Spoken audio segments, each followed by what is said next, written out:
Hey everybody, it's Alison Heikkila. Thanks so much for joining me. Today I'm going to show you how I made an ornament using sublimation for my husband for our anniversary. Sublimation is a fancy scientific word for when you take a solid, in this case our inks, and turn it directly into a gas, which then will bond to our blank or substrate.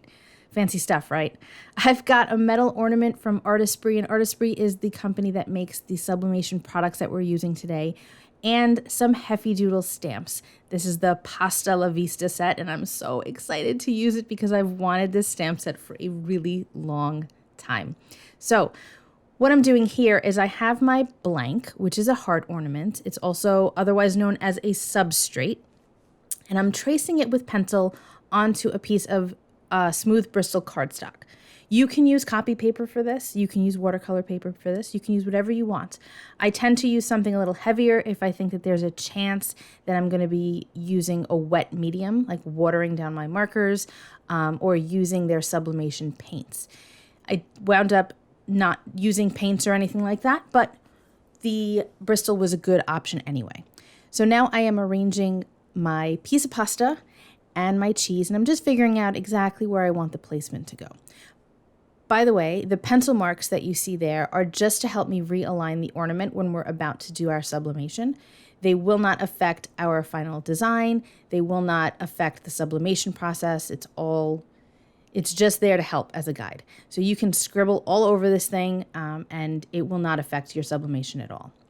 So I've decided to put my sentiment down at the bottom. Now, when you sublimate, your design is always going to be reverse of what the original was. So because I'm using words here, same goes for numbers, you need to reverse the sentiment or words or numbers before you get it onto your finished design, because then it will be the right way once you sublimate. And you'll see what I mean. It's a little confusing, but you have to reverse the image before you put it onto your design, otherwise it'll come up backwards when you're done sublimating. So I have a mirror stamping plate. This is from Artesprix, and I'm also using my Artesprix stamping block, and I used the black sublimation ink pad to apply the ink to the stamp, and now I'm going to place that right onto my heart outline. That's where my design is going to be. And you can see that it is reversed right now. That means that when it's sublimated, it will be in the right direction. So now I'm just wiping this off with my stamp chamois, and I spritzed it with my Artesprix cleaner. That stuff is great. If you haven't tried it, I highly recommend it. It works really well on way more than just sublimation inks. So let me show it to you nice and close. You can see that it's a little splotchy, and that's probably my fault. I think that I need to re-ink my sublimation ink pad a little bit, but to solve that problem, we have our black fine tip sublimation marker, and what I'm going to do is just go over those lines. I'm just tracing it. I'm not doing anything fancy here. I'm just going right over the lines that are already there, just to make them a little bit more solid. Sometimes with when you're reverse stamping, the ink doesn't transfer fully, and you just need to go over a little bit. And that's the beauty of having a collection of inks and markers that are the same color. You can easily just go over things and touch up wherever you need to, and you know that everything is going to match perfectly when you're done. So this looks like it's a little tedious, but it really isn't, because those lines are all there and there's no guesswork involved. So if you haven't tried sublimation, I hope that this is going to inspire you to give it a go. Use your paper crafting products in the same way that you normally do, but with the Artesprix mediums, meaning the markers, the paints, the stamp pads, even the ink refills, and it'll give a whole new life to your paper crafting supplies, because you're just using whatever paper you've got, then your stamps and your stencils and anything else you feel like using, and just applying the Artesprix mediums with those products, and then we'll sublimate later. So there we go. We've got that all worked out. Looks good. I'm happy with it. And now we're going to get to stamping our pasta and our cheese. I've got my Misty stamping tool here. This is just going to help me line everything up. And if I need to re-ink anything, I can do that easily without having to worry about putting things in the wrong spot again, because it's just going to line everything up in the same spot every single time.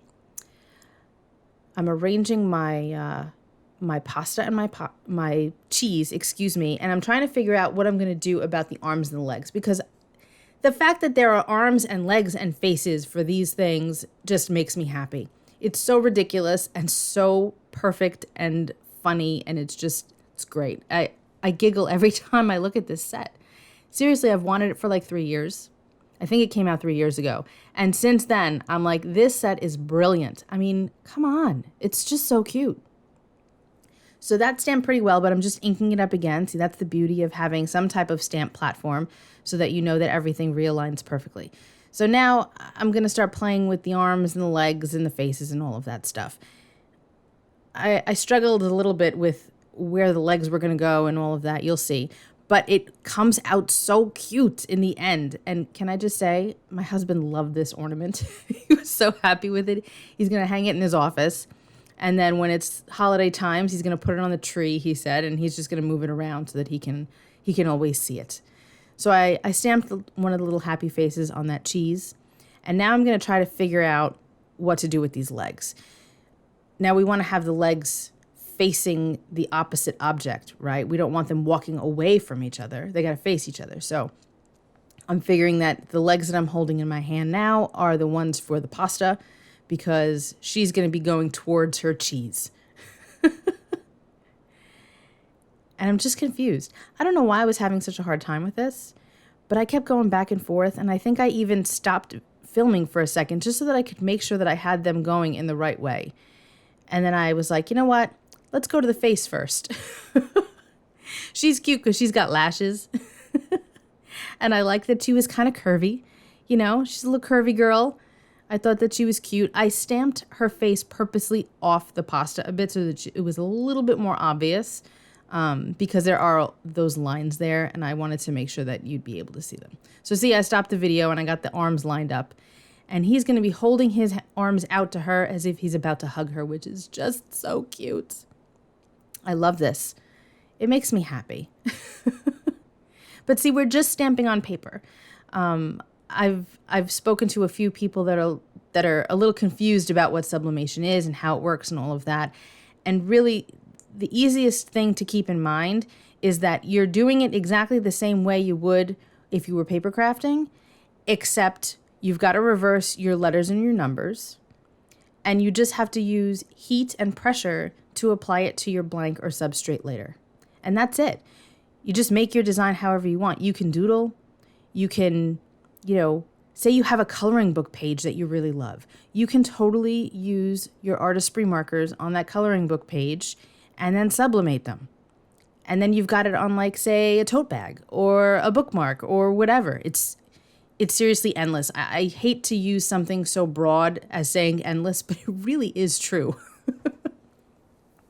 Anyway, back to the ornament. I masked off my little fellas here. I used just regular copy paper, stamped the images on them, and then fussy cut them out. And then I used Artesprix heat tape to hold them in place, because unlike some other tapes, it could rip your paper, and I didn't want to do that. And I've never had that happen with the Artesprix heat tape, so I figured, you know what?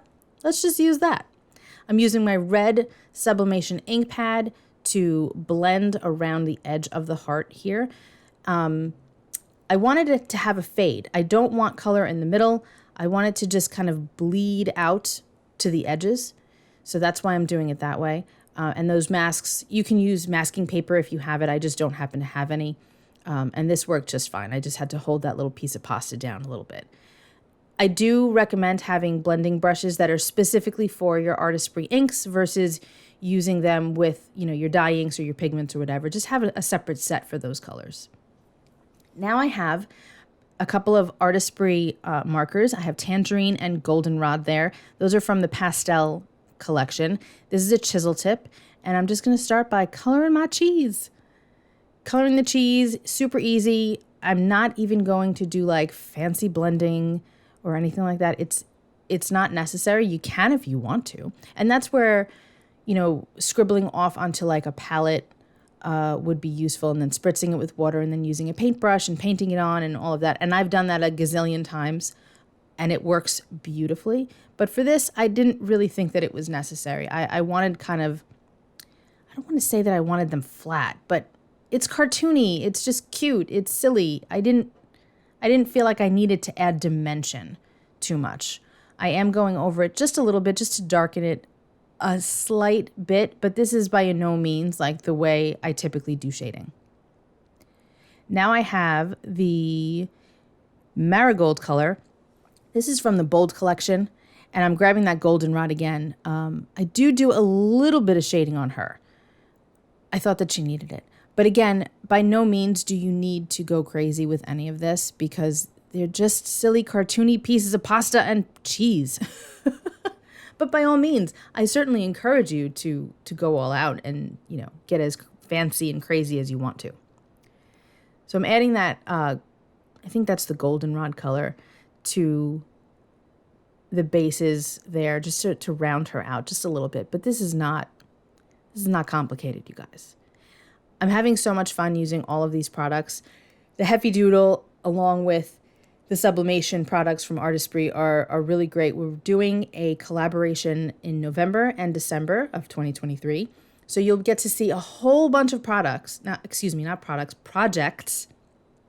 the Veggie patch stamp set from Heffy Doodle. I'm going to use those hearts all over my little ornament as well. You're going to see a lot of projects from both design teams over the next couple of months, and you're going to be wowed.